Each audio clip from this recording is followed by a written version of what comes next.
हिंदू धर्म शास्त्रों के अनुसार पूर्णिमा के दिन भगवान सत्यनारायण की पूजा करना बहुत लाभप्रद माना जाता है। ऐसी मान्यता है कि इस दिन सत्यनारायण की पूजा करने से श्री हरि विष्णु प्रसन्न होते हैं। इस वर्ष 12 फरवरी को माघ पूर्णिमा का व्रत रखा जाएगा। पूर्णिमा व्रत पर स्नान, दीपदान और तुलसी पूजा का विशेष महत्व है। पूर्णिमा के दिन भगवान सत्यनारायण की पूजा करना बहुत ही फलदायी होता है। ओम नमः शिवाय, जय श्री कृष्णा। आप सभी का सनातन धर्मसार चैनल पर बहुत बहुत स्वागत है। मित्रों, माघ मास को सबसे पवित्र महीना माना गया है। इस महीने में आने वाली पूर्णिमा तिथि को बहुत ही पुण्यकारी माना जाता है। माघ महीने के शुक्ल पक्ष की पूर्णिमा तिथि इस वर्ष 12 फरवरी दिन बुधवार को पड़ रही है। ज्योतिषाचार्यों के अनुसार पूर्णिमा तिथि पर श्री हरि विष्णु और माता लक्ष्मी की पूजा के साथ साथ चंद्रदेव की पूजा भी अवश्य करनी चाहिए। और इस दिन श्री हरि विष्णु की पूजा करने के उपरांत भगवान सत्यनारायण की कथा भी अवश्य सुननी चाहिए। इससे श्री हरि विष्णु प्रसन्न होते हैं और अपने भक्तों के सभी कष्ट को दूर करते हैं। इस योग में देवर्षि नारद ने भी श्री सत्यनारायण व्रत करके भगवान श्री हरि विष्णु को प्रसन्न किया था। ऐसी मान्यता है कि पूर्णिमा तिथि पर श्री सत्यनारायण भगवान की कथा सुनने से व्यक्ति के सुख समृद्धि में वृद्धि होती है और जीवन में सकारात्मक ऊर्जा भी बनी रहती है। पुराणों के अनुसार भगवान सत्यनारायण की कथा सुनने से धन दौलत में वृद्धि होती है और घर की आर्थिक स्थिति भी सुदृढ़ होती है। कहा जाता है कि आर्थिक संसाधनों के सभी दरवाजे व्यक्ति के लिए खुल जाते हैं यदि वह श्री सत्यनारायण भगवान की पूजा और उनकी कथा का श्रवण प्रत्येक पूर्णिमा तिथि पर करता है। इतना ही नहीं, भगवान सत्यनारायण की कथा सुनने से बृहस्पति ग्रह का प्रभाव भी कम होता है और भगवान विष्णु के भक्तों को सिद्धि की प्राप्ति होती है। तो मित्रों, आज की वीडियो में हम श्री सत्यनारायण व्रत कथा का श्रवण करेंगे। तो चलिए श्री सत्यनारायण भगवान का एक बार हृदय में मनन करते हुए, उनको नमन करते हुए इस पावन एवं पुण्यकारी कथा का प्रारंभ करते हैं। एक बार प्रेम से बोलिए सत्यनारायण भगवान की जय। सुनते हैं प्रथम अध्याय। पावन तीर्थ स्थल नैमिषारण्य में किसी समय एकत्र हुए आर्यावर्त के 88,000 महर्षियों ने मुनि श्रेष्ठ श्री सूत जी से कहा, हे मुनि श्रेष्ठ, कलयुग में मनुष्य वेद विधान और धर्म विरुद्ध आचरण करते हुए पापों की गठरी के बोझ तले दबता जा रहा है। अतः हे मुनि श्रेष्ठ, मनुष्य के कल्याण हेतु ऐसा कोई उपाय बताइए जिससे मनुष्य को पुण्य लाभ हो सके तथा उसके जीवन की मंगल कामनाएं पूर्ण हो सके। तब श्री सूत जी ने कहा, हे ऋषियों, आपने विश्व कल्याण के लिए बहुत अच्छा प्रश्न किया है।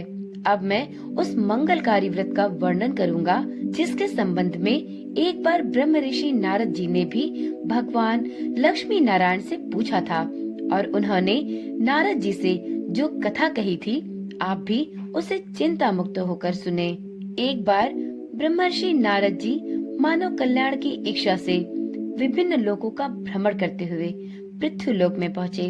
वहाँ अपने अपने कर्मों के अनुसार लोगों को दुखों से पीड़ित देखकर नारद जी बहुत व्यथित हुए और मन में विचार करने लगे कि इन सभी प्राणियों के दुख का निवारण कैसे होगा। जब वह कोई उपाय न सोच सके तो तीनों लोकों के स्वामी श्री विष्णु भगवान के सामने उपस्थित हुए। वहाँ नारद जी ने श्वेत वर्ण और 4 भुजाओं वाले शंख, चक्र, गदा और पद्म से सुसज्जित देवों के ईश विष्णु भगवान की स्तुति करते हुए कहा, हे नारायण, आप सर्वशक्तिमान एवं सृष्टि के पालन करता है। मनुष्य का मन और वाणी भी आपके गुणों का वर्णन नहीं कर सकते। आप सर्वश्रेष्ठ और सर्वोपरि हैं। आपका कोई आदि, मध्य और अंत नहीं है। आप सृष्टि के कण कण में विद्यमान हैं और अपने भक्तों की मंगल कामनाएं पूर्ण करने वाले हैं। मैं आपको नमस्कार करता हूँ। नारद जी की इस प्रकार की स्तुति सुनकर विष्णु भगवान मुस्कुराते हुए बोले, हे मुनिवर, कृपया निसंकोच होकर अपने आने का प्रयोजन बताइए। तब नारद जी ने कहा, भगवान, पृथ्वीलोक पर जन्म लेने वाले मानव अपने अपने कर्मों के अनुसार विभिन्न योनियों में रहते हुए अनेक दुखों से पीड़ित हो रहे हैं। हे त्रिलोकीनाथ, मुझ पर कृपा करते हुए कोई ऐसा उपाय बताइए जिससे उनका दुख नष्ट हो सके और वह सुख संपत्ति का भोग करते हुए मोक्ष को प्राप्त करे। सृष्टि के पालनहार विष्णु भगवान ने कहा, हे नारद, अब मैं ऐसे व्रत का वर्णन करने जा रहा हूँ जिसे करने से विश्व के सभी स्त्री पुरुषों को पापों से मुक्ति मिलेगी। निर्धनता नष्ट होने से मनुष्य सुख संपत्ति के समुद्र में तैरता हुआ आनंद पूर्वक अपना जीवन यापन करेगा। श्री सत्यनारायण भगवान के इस व्रत को करने से उसकी सभी मंगल कामनाएं पूर्ण होंगी। कलयुग में मोक्ष प्राप्ति का यही एकमात्र उपाय है। नारद जी ने जब व्रत हेतु विधि विधान की जानकारी चाही तो श्री नारायण बोले, मन, वचन और कर्म से शुद्ध होकर मनुष्य भक्ति एवं श्रद्धा भाव से किसी भी दिन यह व्रत कर सकता है। नैवेद्य आदि भक्ति भाव से अर्पित कर ब्राह्मणों को भोजन कराएं एवं दक्षिणा दें। इस प्रकार श्री सत्यनारायण की आराधना करने से सभी कष्टों से मुक्ति पाकर वह धन संपन्न एवं सुखी होकर आनंद पूर्वक जीवन व्यतीत करता है। श्री सत्यनारायण व्रत कथा का प्रथम अध्याय संपूर्ण हुआ। तो एक बार प्रेम से बोलिए, श्री सत्यनारायण भगवान की जय। अब सुनते हैं द्वितीय अध्याय। श्री सूत जी बोले, हे ऋषि मुनियों, अब मैं आप सबको उस निर्धन ब्राह्मण की कथा सुना रहा हूँ जिसने श्री सत्यनारायण भगवान का सबसे पहले व्रत किया था। श्री सत्यनारायण भगवान का व्रत करने से उस ब्राह्मण की निर्धनता दूर होने के साथ साथ उसके सभी कष्टों का निवारण हुआ था। प्राचीन समय में वह निर्धन ब्राह्मण देव की प्रिय नगरी काशी में रहता था। भिक्षा मांगकर वह किसी तरह अपना जीवन यापन कर रहा था। ब्राह्मण की दुर्दशा देखकर ब्राह्मणों से प्रेम करने वाले श्री सत्यनारायण भगवान ने एक दिन बूढ़े व्यक्ति का रूप परिवर्तित कर उसके पास जाकर बहुत ही आदर से पूछा, हे ब्राह्मण देवता, तुम इस तरह घर घर जाकर भिक्षा मांगकर अनेक कष्टों को सहन करते हुए कैसे जीवन यापन कर रहे हो? दरिद्र ब्राह्मण ने कहा, हे मित्र, आय का कोई साधन न होने के कारण मैं भिक्षा मांगकर अपना जीवन यापन कर रहा हूँ। यदि तुम मेरी निर्धनता दूर करने का कोई उपाय जानते हो तो मुझे अवश्य बताओ। निर्धन ब्राह्मण की बात सुनकर बूढ़े व्यक्ति ने कहा, हे मित्र, श्री सत्यनारायण भगवान का व्रत करने से सभी कष्टों का निवारण हो जाएगा। श्री सत्यनारायण भगवान की पूजा आराधना करने से तुम्हारी सभी मनोकामनाएं पूर्ण होंगी और तुम्हारे घर में धन संपत्ति की वर्षा होगी। ब्राह्मण को व्रत करने की विधि बताकर सत्यनारायण भगवान वहां से आगे की ओर चल दिए और कुछ दूर चलकर अंतर ध्यान हो गए। निर्धन ब्राह्मण ने बूढ़े व्यक्ति द्वारा बताए गए व्रत को अब करने का निश्चय किया। उस रात उसे नींद नहीं आई। वह व्रत करने के बारे में ही सोचता रहा और रात भर श्री सत्यनारायण भगवान का स्मरण करता रहा। प्रातः उठकर श्री सत्यनारायण भगवान का व्रत रखने का निश्चय करता हुआ निर्धन ब्राह्मण भिक्षा मांगने के लिए निकल पड़ा। उस दिन ब्राह्मण को भिक्षा में बहुत धन मिला। घर लौटकर उसने अपने आसपास के लोगों के साथ श्री सत्यनारायण भगवान की पूजा करने एवं उन्हें व्रत कथा सुनाने के बाद सभी को प्रसाद देकर स्वयं भी प्रसाद ग्रहण किया। कुछ ही दिनों में ब्राह्मण की निर्धनता दूर हो गई। उसके घर में धन धान्य की वर्षा होने लगी। अब ब्राह्मण ने हर महीने श्री सत्यनारायण व्रत करने का निश्चय कर लिया। हे श्रेष्ठ मुनियों, अब मैं आपको उन लोगों की कथा सुनाता हूँ जिन्होंने उस ब्राह्मण से श्री सत्यनारायण भगवान की व्रत कथा सुनकर यह व्रत किया और उनके कष्ट दूर हुए। धन संपत्ति से संपन्न उस ब्राह्मण ने प्रत्येक माह नियमित रूप से व्रत करते हुए जब अगले माह श्री सत्यनारायण भगवान का व्रत किया तो उस व्रत में बहुत से बंधु बांधव और मित्र भी सम्मिलित हुए। उसी समय जंगल से लकड़ियां काटकर लाने वाला एक बूढ़ा लकड़हारा वहां से गुजरा। उसे बहुत तीव्र प्यास लग रही थी, अतः जल पीने की इच्छा से बूढ़े लकड़हारे ने लकड़ियों के गट्ठर को जमीन पर रखा और घर के आंगन में पहुंचकर उस ब्राह्मण से पूछा, हे ब्राह्मण देवता, आप किसका पूजन कर रहे हैं? इस व्रत के करने से क्या लाभ होता है? कृपा करके मुझे बताइए। बूढ़े लकड़हारे की बातें सुनकर उस ब्राह्मण ने कहा, मैं अपने बंधु बांधवों और परिचितों के साथ श्री सत्यनारायण भगवान की पूजा कर रहा हूँ। इस व्रत को करने से श्री सत्यनारायण भगवान की अनुकंपा से निर्धनता नष्ट होती है और संसार के दुखों से मुक्ति मिलती है। ब्राह्मण से श्री सत्यनारायण भगवान के व्रत का वर्णन सुनकर बूढ़ा लकड़हारा बहुत प्रसन्न हुआ और मन ही मन श्री सत्यनारायण भगवान का व्रत करने का अब निश्चय किया। चलते हुए लकड़हारे ने अपने मन में सोचा, आज लकड़ियां बेचने से जो धन मिलेगा उस धन से मैं भी श्री सत्यनारायण भगवान की पूजा करूंगा। ऐसा विचार करने से उस दिन लकड़हारे को लकड़ियों के अधिक रुपए मिले। लकड़हारे ने उस रुपए से केले, घी, दूध, दही और गेहूं का आटा तथा शक्कर खरीदा। घर लौटकर लकड़हारे ने देवों की प्रिय काशी नगरी में श्री सत्यनारायण भगवान की पूजा की। उस पूजा में उसके परिवार के एवं आसपास के लोग भी सम्मिलित हुए। श्री सत्यनारायण भगवान की पूजा और व्रत कथा सुनने के बाद लकड़हारे ने प्रसाद बांटकर स्वयं भी प्रसाद ग्रहण किया। श्री सत्यनारायण भगवान की अनुकंपा से लकड़हारे के घर में धन धान्य की वर्षा होने लगी। उसकी निर्धनता अब दूर हो गई। श्री सत्यनारायण भगवान की पूजा करते हुए लकड़हारा आनंद पूर्वक जीवन यापन करता हुआ अंत में मोक्ष गति को प्राप्त हुआ और उसे बैकुंठ धाम में स्थान मिला। श्री सत्यनारायण व्रत कथा का द्वितीय अध्याय संपूर्ण हुआ। तो एक बार प्रेम से बोलिए, सत्यनारायण भगवान की जय।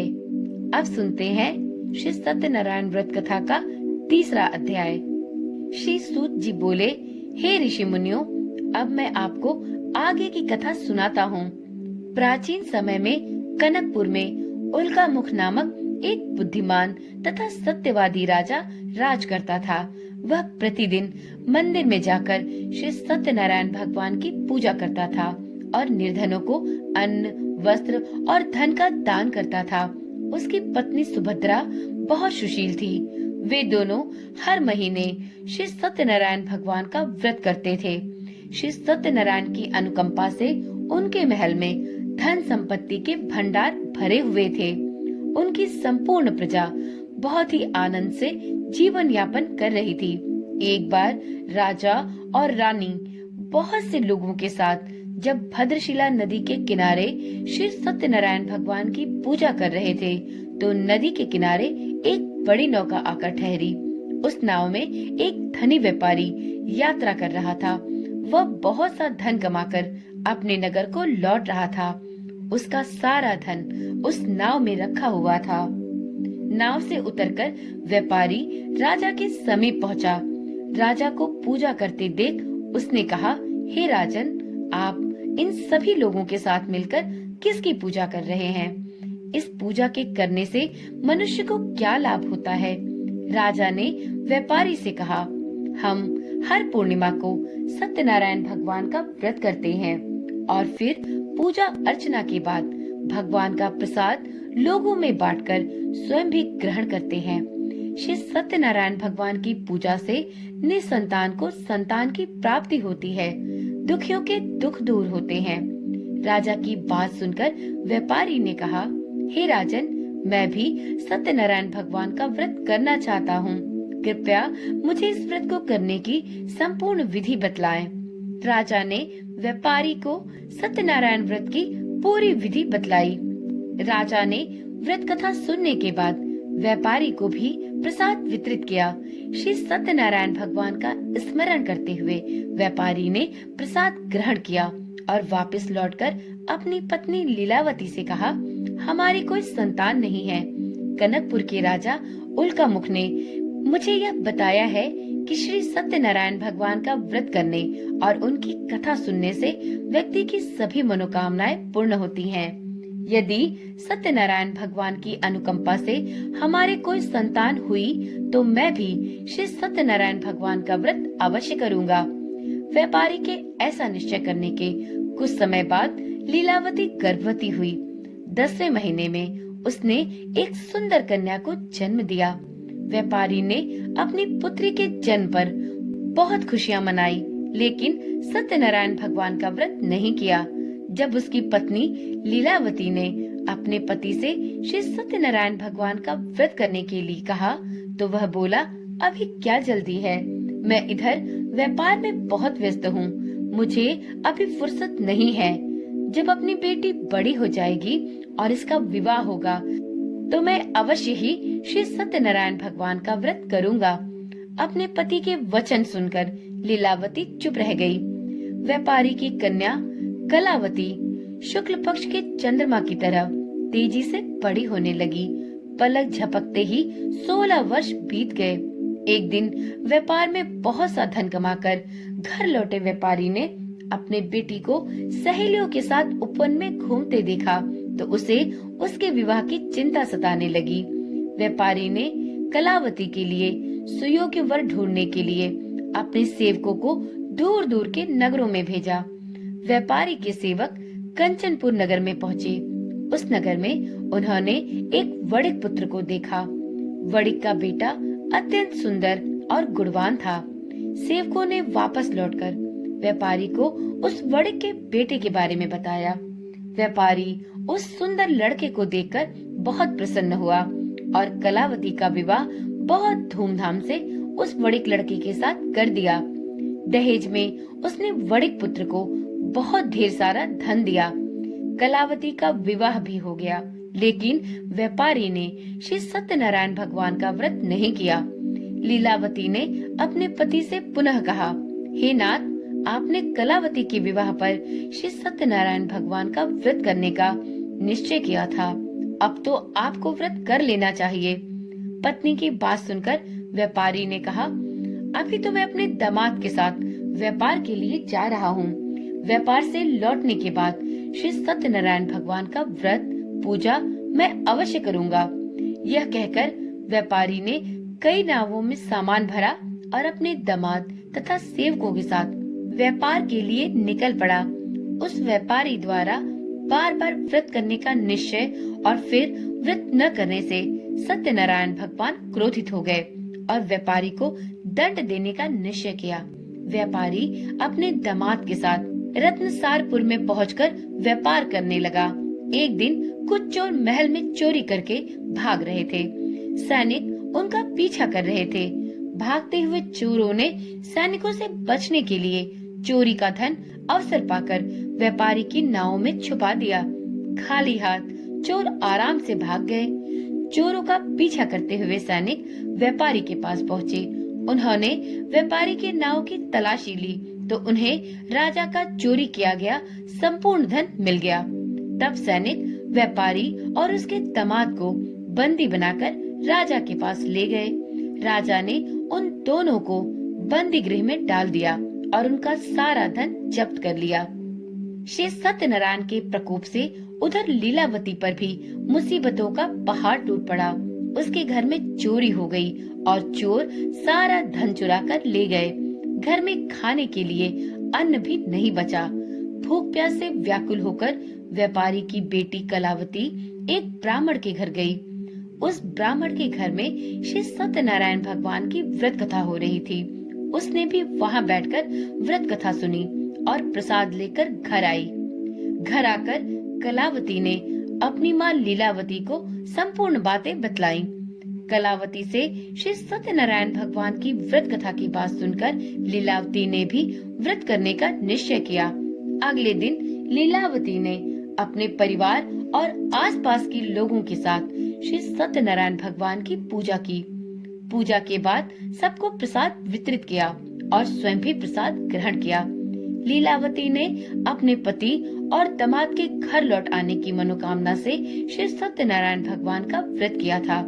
लीलावती के विधि पूर्वक व्रत करने और प्रसाद ग्रहण करने से श्री सत्यनारायण भगवान ने प्रसन्न होकर उसकी सभी मनोकामनाएं पूर्ण की। उन्होंने राजा चंद्रकेतु को स्वप्न में दर्शन देकर कहा, हे राजन, व्यापारी और उसका दामाद बिल्कुल निर्दोष हैं। सुबह उठते ही दोनों को मुक्त कर दो। उन दोनों का सारा धन भी वापस लौटा दो। यदि तुमने ऐसा नहीं किया तो मैं तुम्हारा सारा वैभव नष्ट कर दूंगा। इतना कहकर श्री सत्यनारायण भगवान अंतर ध्यान हो गए। प्रातः होते ही राजा चंद्रकेतु ने अपने मंत्रियों और राज ज्योतिषों को रात के स्वप्न की बात बताई तो सबने व्यापारी और उसके दामाद को छोड़ देने के लिए कहा। राजा चंद्रकेतु ने तुरंत उस व्यापारी और उसके दामाद को छोड़ दिया। उनका सारा धन भी उन्हें वापस कर दिया। इस प्रकार श्री सत्यनारायण भगवान की अनुकंपा से व्यापारी और उसका दामाद दोनों ही प्रसन्नता पूर्वक अपने नगर की ओर चल दिए। श्री सत्यनारायण भगवान व्रत कथा का तीसरा अध्याय संपूर्ण हुआ। तो एक बार प्रेम से बोलिए, श्री सत्यनारायण भगवान की जय। अब सुनते हैं श्री सत्यनारायण व्रत कथा का चौथा अध्याय। सूत जी बोले, उस व्यापारी ने अपने दामाद के साथ शुभ मुहूर्त में नाव द्वारा रत्नसारपुर से प्रस्थान किया। लंबी यात्रा करने के बाद व्यापारी ने एक नगर के किनारे अपने नाव को रोककर भोजन किया और फिर दोनों विश्राम करने लगे। तभी श्री सत्यनारायण भगवान साधु के रूप में व्यापारी के पास पहुँचे और पूछा, हे वड़े, तेरी नाव में क्या सामान लदा हुआ है? व्यापारी ने मन ही मन सोचा, दंडी साधु अवश्य ही कुछ मांगने की इच्छा से मेरे सामान के बारे में पूछ रहे हैं। यह सोचकर व्यापारी ने झूठ बोला, हे दंडी स्वामी, मेरी नाव में तो बेल और पत्र भरे हुए हैं। व्यापारी के झूठे वचन सुनकर श्री सत्यनारायण भगवान ने क्रोधित होते हुए कहा, हे वैश्य, जो तुमने कहा है वही सत्य होगा। इतना कहकर श्री सत्यनारायण भगवान कुछ दूर जाकर अंतर ध्यान हो गए। उधर व्यापारी दंडी साधु को खाली हाथ लौटाकर बहुत प्रसन्न हुआ, लेकिन जब व्यापारी ने अपनी नाव में बेल और पत्र भरे हुए देखे तो वह जोर जोर से विलाप करने लगा और मन ही मन अपने झूठ बोलने पर प्रायश्चित करने लगा। रोते रोते व्यापारी मूर्छित हो गया। कुछ देर बाद जब उसकी मूर्छा दूर हुई तो वह फिर विलाप करने लगा। तब उसके दामाद ने उसे समझाया, आप इतने दुखी मत होइए, यह सब उन दंडी साधु के श्राप के कारण हुआ है। अब वही दंडी साधु हमें इस विपत्ति से छुटकारा दिला सकते हैं। दामाद के वचन सुनकर व्यापारी दंडी साधु की तलाश में चल दिया। कुछ देर ढूंढने पर उसे एक वृक्ष के नीचे दंडी साधु के रूप में श्री सत्यनारायण भगवान मिल गए। व्यापारी ने दंडी साधु के चरणों में गिरकर झूठ बोलने की क्षमा मांगी। दंडी स्वरूप सत्यनारायण भगवान बोले, हे वडिक पुत्र, तेरे बार बार झूठ बोलने के कारण ही मैंने तुझे इतना बड़ा दंड दिया है। तूने बार बार सत्यनारायण भगवान अर्थात मेरी पूजा करने के लिए कहा, लेकिन आज तक तूने सत्यनारायण व्रत नहीं किया। व्यापारी ने तब हाथ जोड़कर कहा, हे भगवान, आप तो दीन दुखियों के कष्ट दूर करने वाले हैं, सबकी मनोकामनाएं पूर्ण करते हैं। मेरी इस गलती को भी क्षमा करें। आपके रूप को तो ब्रह्मा भी नहीं जान पाते, फिर मैं अज्ञानी भला कैसे आपकी लीला को समझ पाता। अब मैं जीवन में कभी झूठ नहीं बोलूंगा, सदैव ही श्री सत्यनारायण भगवान का व्रत और पूजा किया करूंगा। आप मुझ पर अनुकंपा करें। व्यापारी की क्षमा याचना सुनकर दंडी साधु ने उसे क्षमा कर दिया। उसी समय व्यापारी की नाव में भरे हुए बेल और पत्ते धन धान्य में परिवर्तित हो गए। व्यापारी ने अपने सेवकों के साथ अगले दिन श्री सत्यनारायण भगवान का व्रत करके उनकी पूजा की। सबको प्रसाद वितरित करके स्वयं भी प्रसाद ग्रहण किया। उसके बाद व्यापारी ने अपने नगर की ओर प्रस्थान किया। अपने नगर में पहुंचकर व्यापारी ने एक सेवक को अपने घर भेजा। सेवक ने उसके घर पहुंचकर लीलावती को सूचित किया। उस समय लीलावती और कलावती दोनों ही श्री सत्यनारायण भगवान की पूजा कर रही थी। पति और दामाद के लौट आने का समाचार सुनकर लीलावती ने पूजा पूरी करके प्रसाद ग्रहण करने के बाद कलावती से कहा, बेटी मैं नदी किनारे जा रही हूँ, तू घर का काम पूरा करके आना।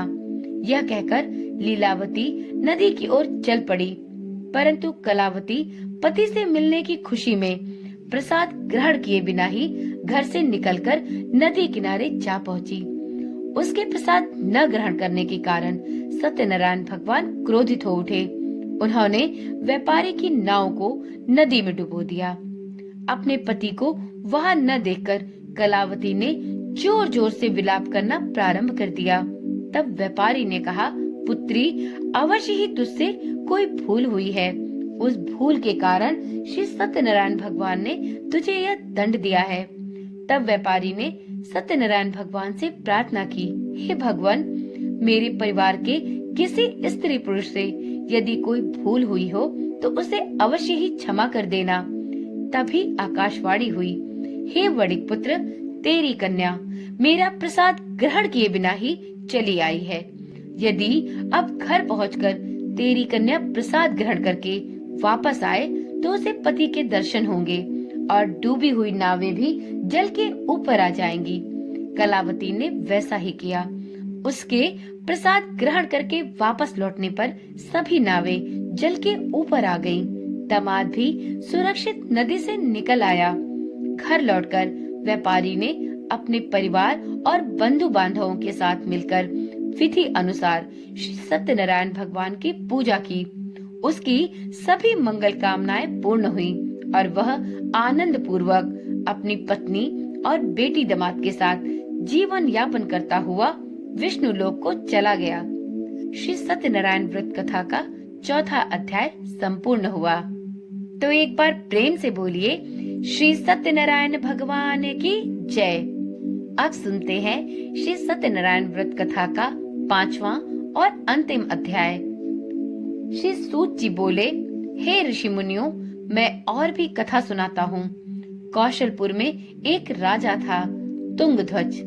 प्रजा उसकी छत्र छाया में आनंद पूर्वक रह रही थी। राजा तुंगध्वज अपनी प्रजा के सुख दुख का बहुत ध्यान रखता था, लेकिन एक बार उसने भी श्री सत्यनारायण भगवान का प्रसाद ग्रहण नहीं किया।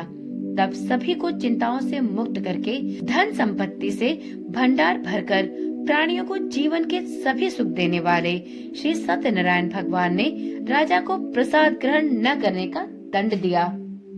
एक दिन राजा तुंगध्वज जंगल में हिंसक पशुओं का शिकार करने निकला। तेजी से घोड़ा दौड़ाकर शिकार का पीछा करते हुए वह अपने सैनिकों से अलग हो गया और देर तक हिंसक जानवरों का शिकार किया। अतः कुछ देर विश्राम करने की इच्छा से वह एक बड़े वृक्ष के नीचे जाकर बैठ गया। समीप ही कुछ चरवाहे श्री सत्यनारायण भगवान की पूजा कर रहे थे। राजा ने उनके पास से गुजरते हुए सत्यनारायण भगवान को नमस्कार नहीं किया। चरवाहों ने राजा को पूजा के बाद प्रसाद दिया तो राजा ने उन्हें छोटे लोग समझकर प्रसाद ग्रहण नहीं किया और घोड़े पर सवार होकर अपने नगर की ओर चल दिया। राजा जब नगर में पहुंचा तो देखा कि उसका सारा वैभव तथा धन संपत्ति अब नष्ट हो चुके थे। श्री सत्यनारायण के प्रकोप से राजा निर्धन हो गया। तब राज ज्योतिषी ने राजा से कहा, महाराज, आपसे अवश्य ही कोई भूल हुई है। अगर आप उस भूल का प्रायश्चित कर ले तो सब कुछ पहले जैसा हो जाएगा। राजा को तुरंत ही अपनी भूल का स्मरण हो आया। अतः मंदिर में जाकर राजा ने श्री सत्यनारायण भगवान से क्षमा याचना की और उनकी पूजा की। पूजा के बाद प्रसाद ग्रहण करने से श्री सत्यनारायण भगवान की अनुकंपा से एक चमत्कार हुआ। राजा का खोया वैभव पुनः लौट आया।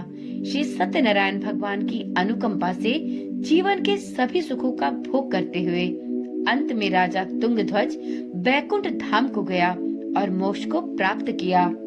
श्री सत्यनारायण भगवान के व्रत पूजा को जो भी मनुष्य करता है उसके सभी दुख चिंताएं नष्ट होती हैं और उसके घर में धन धान्य के भंडार भरे रहते हैं। निसंतानों को संतान की प्राप्ति होती है और सभी मनोकामनाओं को प्राप्त कर मनुष्य अंत में मोक्ष को प्राप्त कर सीधे बैकुंठ धाम को जाता है। श्री सूत जी ने कुछ पल रुक कर कहा, हे श्रेष्ठ मुनियों, श्री सत्यनारायण भगवान के व्रत को पूर्व जन्म में जिन लोगों ने किया उन्हें दूसरे जन्म में भी सभी तरह के सुख प्राप्त हुए। वृद्ध शतानंद ब्राह्मण ने पूर्व जन्म में सत्यनारायण का विधिवत व्रत किया तो दूसरे जन्म में सुदामा के रूप में भगवान की पूजा करते हुए अंत में मोक्ष को प्राप्त कर बैकुंठ धाम को चला गया। उल्कामुख राजा अगले जन्म में राजा दशरथ के रूप में मोक्ष को प्राप्त करके बैकुंठ को गए। व्यापारी ने मोर ध्वज के रूप में जन्म लिया और अपने पुत्र को आरे से चीरकर भगवान की अनुकंपा से बैकुंठ को प्राप्त किया। राजा तुंगध्वज अगले जन्म में मनु के रूप में जन्म लेकर भगवान का पूजा पाठ करते हुए लोकप्रिय होकर सत्कर्म करते हुए मोक्ष को प्राप्त कर बैकुंठ धाम को चले गए। हे ऋषि मुनियों, श्री सत्यनारायण भगवान का व्रत और पूजा मनुष्य को सभी चिंताओं से मुक्त करके धन संपत्ति के भंडार भरकर अंत में जन्म जन्मांतर के चक्रव्यूह से मुक्ति दिलाकर मोक्ष गति को प्रदान करता है। मित्रों, श्री सत्यनारायण व्रत कथा के सभी 5 अध्याय संपूर्ण हुए। तो एक बार प्रेम से बोलिए, श्री सत्यनारायण भगवान की जय। यदि आप भी श्री सत्यनारायण भगवान के भक्त हैं तो कमेंट में श्री सत्यनारायण भगवान की जय लिखना ना भूले। मित्रों, इस चैनल पर आपको सभी प्रकार के व्रत त्योहारों एवं व्रत कथाओं की वीडियोस दी जाती हैं। यदि आप भी इस प्रकार की वीडियोस देखने में रुचि रखते हैं तो चैनल को अभी ही सब्सक्राइब कर ले और साथ में नोटिफिकेशन बेल को जरूर ऑन कर ले, जिससे इस चैनल पर डाली जाने वाली सभी वीडियोस की सूचना आपके पास सबसे पहले और नियमित रूप से पहुंचती रहे। तो चलिए कल मिलते हैं एक ऐसी ही नई और जानकारी वाली वीडियो के साथ। तब तक के लिए ओम नमः शिवाय, जय श्री कृष्णा, राधे।